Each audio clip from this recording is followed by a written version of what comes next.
Speaking of books, I picked this up today for some reason. Well, not for some reason. He keeps being recommended to me on YouTube. Jordan Peterson.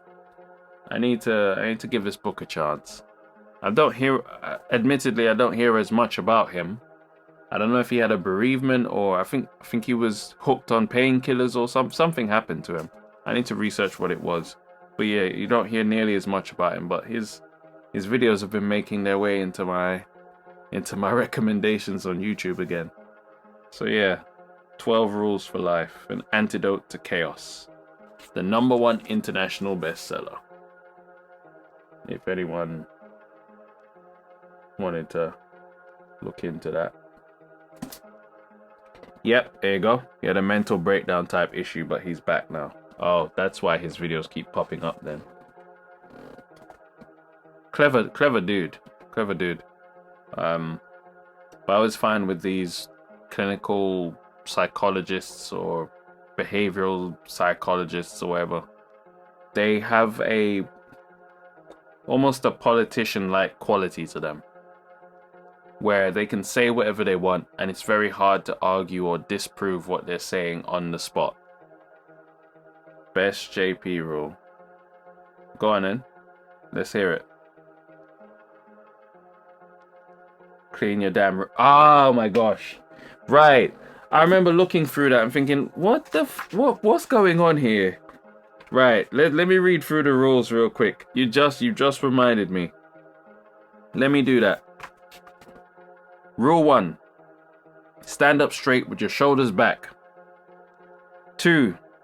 Treat yourself like someone you are responsible for helping. 3. Make friends with people who want the best for you. 4. Compare yourself to who you were yesterday, not to who someone else is today. I like that one. 5. Do not let your children do anything that makes you dislike them. 6. Set your house in perfect order before you criticize the world. I like that one as well. Basically, if you live in a glass house, don't throw stones. 7. Pursue what is meaningful, not what is expedient. Alright, cool. 8. Tell the truth, or at least don't lie. That sounds politician-y.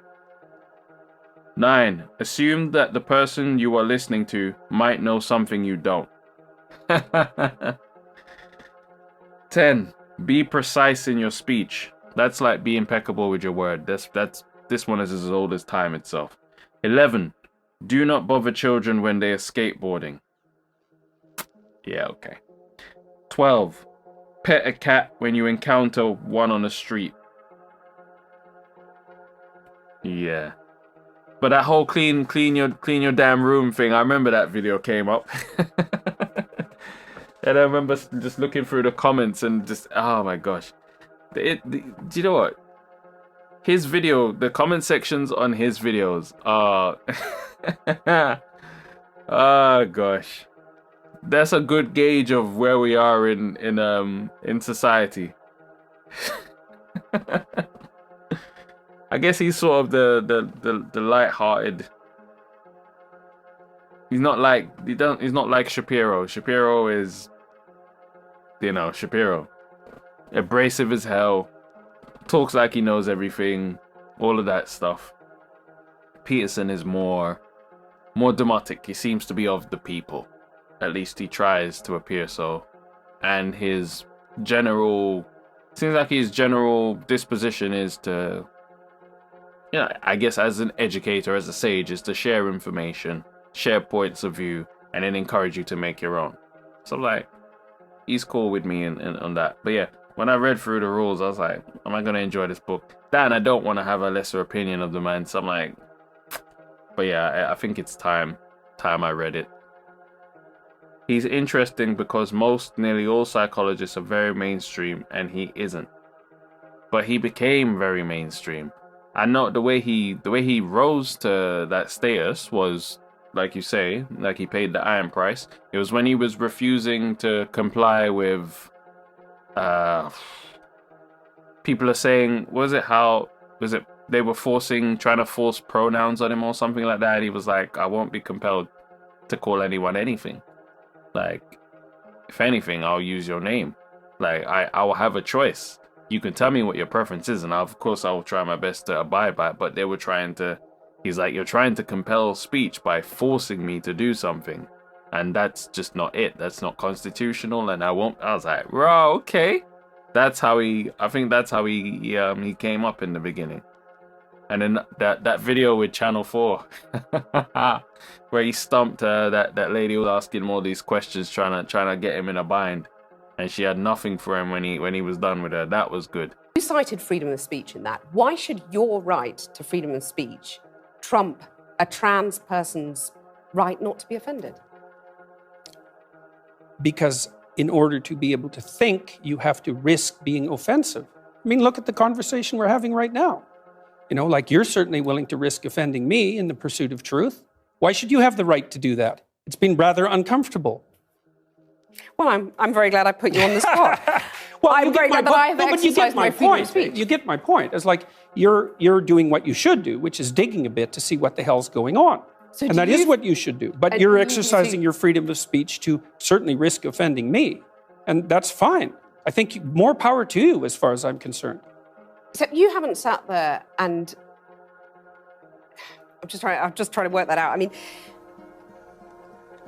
Hello, darkness, my old friend. I've come to talk with you again. Because a vision softly creeping... Ha, gotcha. You have got me. I'm trying to work that through in my head. Yeah, it took a while. He caught her on a sticky wicket. But yeah.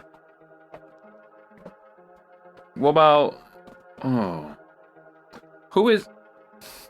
I've seen all like these debates where all these intellectuals were... Yeah, the feminists. There we go, that one. Yeah. She literally... She tried it. He put her on the grill. Oh. That's another thing that makes me laugh with like Shapiro is the titles of his videos. Destroys this person, destroys that. I'm like, this man is a child. You're watching the video like, bro, like, okay, you held your up, but destroyed this and destroyed that. No. But yeah. But yeah, no, JP's cool with me. Or JBP, Jordan B. Peterson. Shapiro is hilarious. He outed himself as knowing nothing about women, though. That part was like, bro. You can't have the sort of superiority complex you have and just not know the first thing about female anatomy and stuff. Bro, like, and they grilled him for that. It's like, well, you gave them an opening, bro.